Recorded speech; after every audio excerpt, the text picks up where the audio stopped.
I'm making a top inspired by Pattern Magic by Tomoko Nakamichi, if I'm saying that correctly. The technique is called dekoboko, lumps and bumps. The book does show you how to make a pattern with cubes, but it doesn't show you how to construct it. And I want to make it slightly different because I want to make the cubes like with rows instead of through the corners. But I will explain it later. I will show the real process later, but just to get a feel for what I'm about to do. This is how it's described in the book. You have to put the seam into the corner, but for what I want to make, that wouldn't be possible. It would be too many pattern pieces and it would be just too annoying. So I figured out a way to do it just in a straight line. It's far less pattern pieces and just really straightforward, but here I didn't quite figure it out yet. I didn't put interfacing in or anything, just proof of concept. And next I made one with interfacing, but as you can see it's not quite high enough.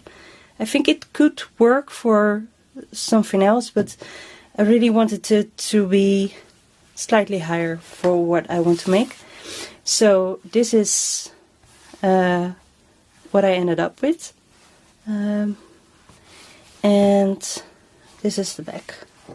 And I will show you later how I made this all. So you shouldn't see this as like a tutorial, but I'm just going to show you how I did it. Maybe it's of use. This is my basic block. I work with basic blocks. I don't use patterns, just draft things myself. In this case, I'm just going to trace it. Actually, I did already trace it. There's no seam allowance in my patterns because I like to edit on the fabric. So that's why. I'm going to cut this out and I'll be back. To shape the cubes, you just have to put the two corners together. And in this case I want to make it 2 centimeters high. So I'm going to put the tape around that part. This will get folded this way. And these are tabs to fasten them to the pattern themselves. So I'm going to fold them like so and repeat on every corner. So it should look like this, and depending on what height you want, you can just fold here if you want it 1 centimeter higher. So I cut them all out, I taped them, and the next step is to just play around with them on the pattern pieces. I did cut this one the same as this one, so I'm using the other side, but it doesn't really matter. The reason I'm doing it like this is because I might want to make it asymmetrical, and also because I found when I did it the first time, it was really hard to visualize how it would look as a whole. So I think it's better to do it this way. And then you can just cut the whole thing in one piece. If you don't want the line in the front, you can just tape it. You could, of course, definitely put one right on your breasts, but I prefer not to. So I'm actually marking the apex here. Step 1 is to cut 1 or 2, depending on whether you want it symmetrical, of the basic block fronts. And step 2 is to cut a buttload of these and then shape them into the cubes you want, and I'll show you in a second. Okay, I'm just going to play around, or like this. So I played around some more, and I've decided that the randomness, that's not for me. I like it symmetrical, and I like it clustered on top. And yeah, that's what I want to do. I was sort of thinking about emulating a kind of color with it. So might do that. Maybe I'll make it into a color. Maybe that's for another time. Maybe I'll just stick to the pen. But I'll show you in a minute what I came up with. I think for now I'm going to stick to this. I like it the best. I like it clustered up there.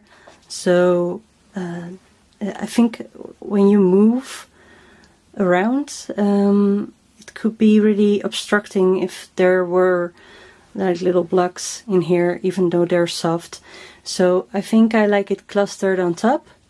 I'm just going to do that, and I'll see later if I still like that. Like this. As you can see, this is quite an intuitive process. It's not planned ahead or anything, and that's how I like to work. I think it might be a little chaotic for other people, but this is what I like. I'm going to tape these down, and then I'll show you what it looks like and how I cut them out. When taping down, you have to tape each side down, and it's really useful if you use these raster type paper, because it's easier. And after you've done all sides, then you tape down the corners. Of course, this also means that I just have to do one. So that's great.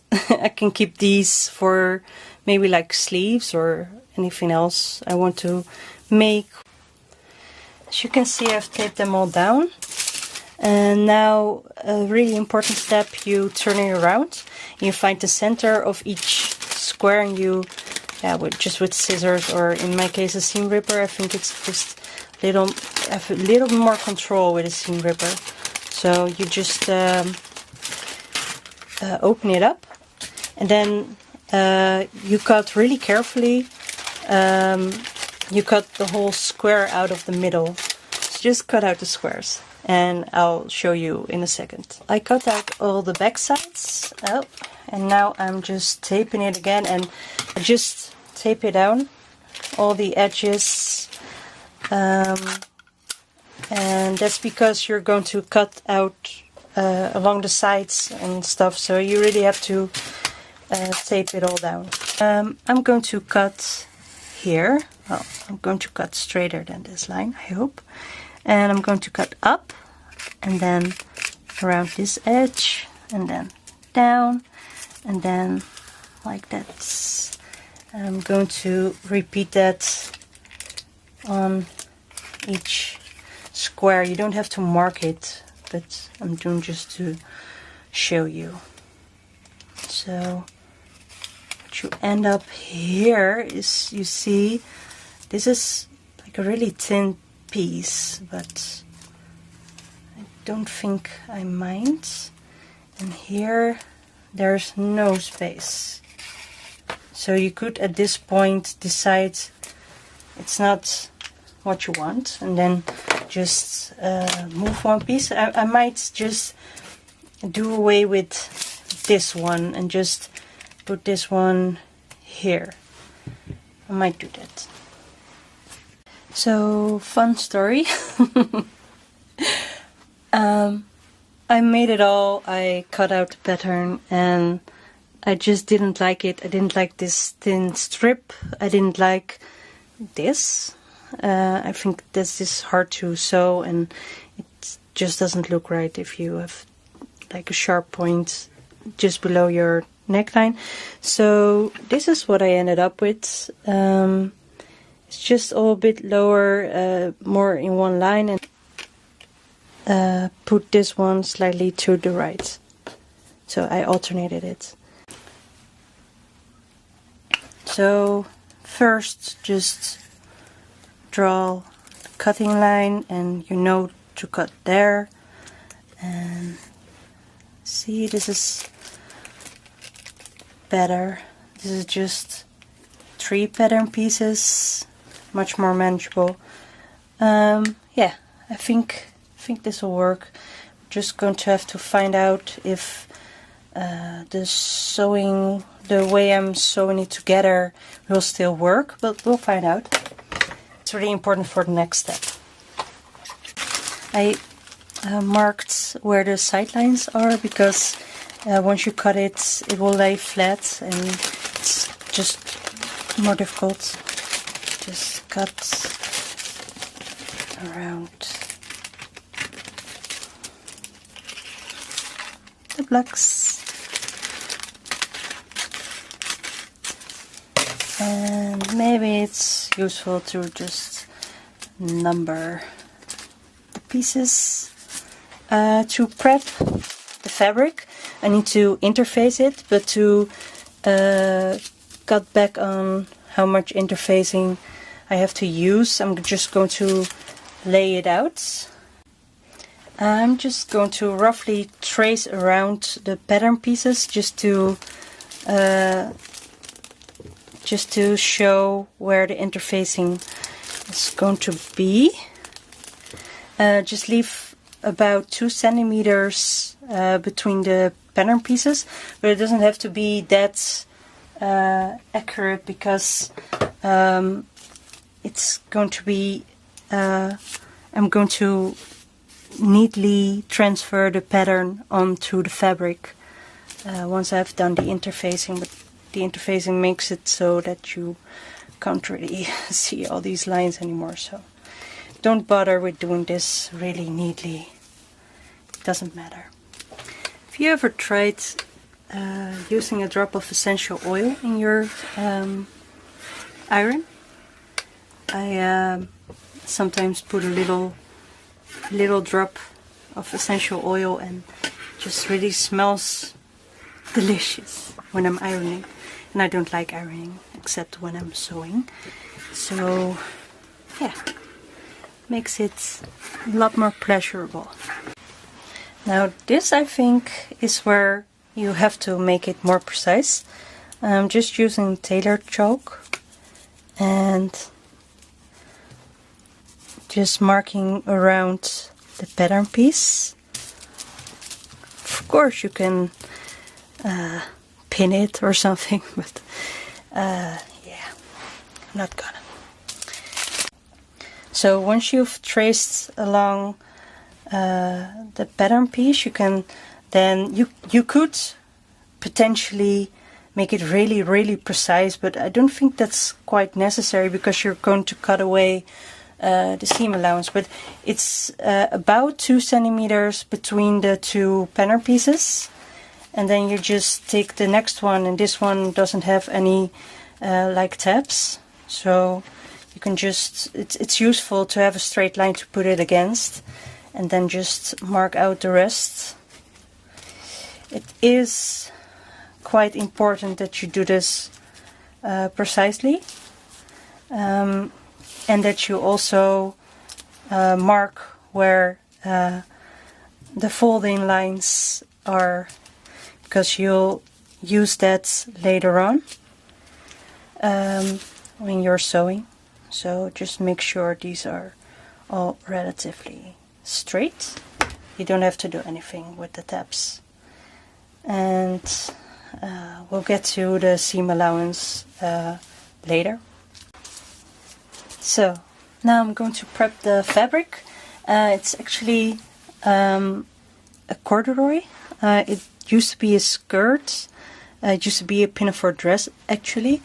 But it's really old and I wore it a lot. You use the lines that you've just traced to sew. So you're not really using the seam allowance, if I'm being clear.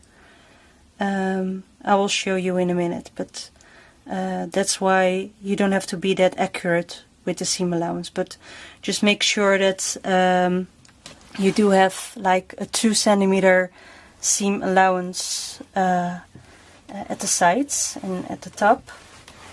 For the rest, it doesn't really matter that much, but I go by like 1 centimeter, and you can just cut it. But later on I'll show you how to prepare your pieces before sewing. So I'll just cut it out. I won't bother with tracing any more lines because I just know where I want to cut. So just being careful. I'd recommend to just first cut the straight line, just like a seam allowance around the cube. And then for the tabs, you just cut 1 centimeter all around, like this. And just leave that to do later. But this is really important. You have to cut like on one, you have to leave like 1 millimeter in the corner. But just cut like that, and just cut off the corners, and also just leave one millimeter. This is, you should do this really carefully, because these are the notches and marks you're really going to use when you're sewing. So do this carefully, and the rest doesn't really matter. So these are all the pattern pieces, and I'll show you in a bit more detail what I meant by the notches. So like in the corners of the tabs, cut just to the corner. Just make sure you don't cut into the corner, into the lines of the corner, or just sew a little bit around it. It doesn't matter that much. And just cut off the corners, but make sure you leave the corner itself intact. This one is a bit, this one could do with just a sliver. So, and now I'm going to sew it, and just go ahead and sew the pieces together. When you're sewing, put the needle down if you have this function on your machine. Otherwise, just do it with the little wheel. It's very useful in the corners. So just go ahead and sew this until you reach the pin.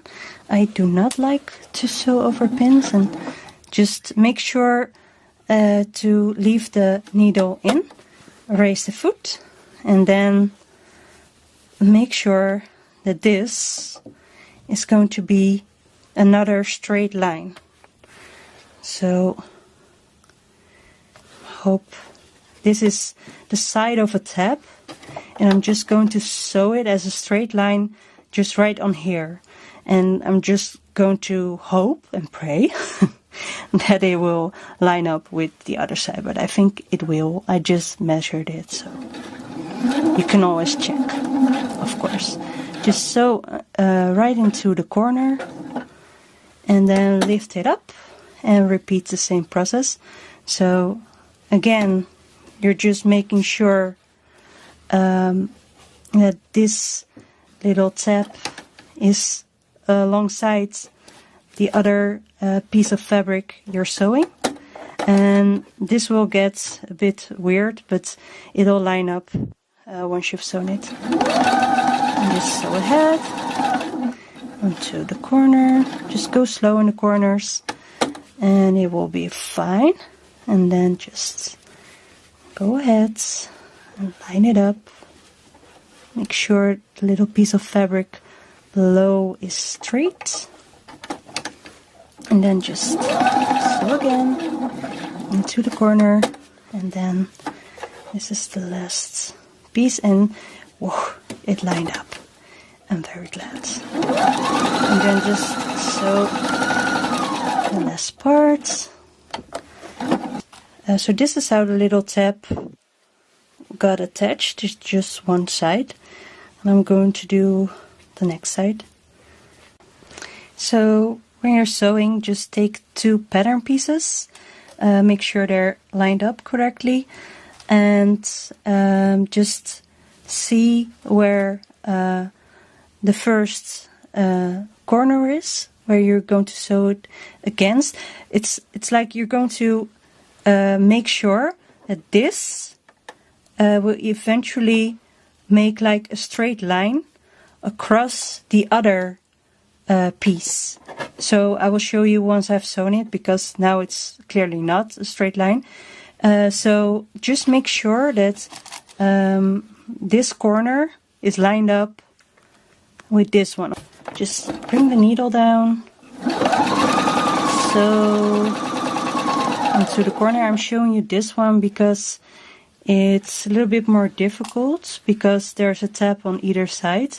So in this case, you just lift it up and you find, kijk, look, kijk, that's Dutch. Make sure, now I've lined up these two things and I think I'm correct. And also you can always just seam rip, you know. And then just pull it up. So this is, I'm doing it upside down from what I was doing last. And the next one will be right side up, and that's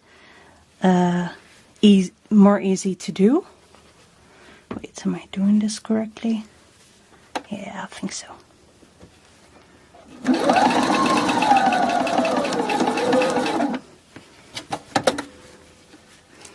It will look like you're not doing it right, but you are. Because this little tab needs to be alongside this 2 centimeter upraised piece of the cube. So that's alright. If you're a little bit off, it doesn't really, it's not the end of the world, you know. And now we're going to do it right side. So stop in the corner, align this fabric. Of course you can always, to be sure, you can always cut out the seam allowance a bit bigger, and then sew everything right side up, just from the other side, so you can meet them in the middle. But then yeah, well, what's the fun in that? Here, the first cube. So this is the first cube, and this will be the second cube. And I think it looks quite nice. It's not ironed or anything right now. This is it all sewn together. I'm now going to cut off the seam allowance. You line this point because you're doing it upside down right now, so it's less apparent where you should be. In terms of the tabs, if you can find them. Yeah, it's like here and here, and then just cut along, and then just go like, just do it just next to the camera so no one can see what you're doing. Just cut it. I'm going to cut the other side just like a normal pattern piece. I actually quite like it inversed as well, but that's not what I was thinking, and it will never look good against the body, I think, because it will get squashed like that.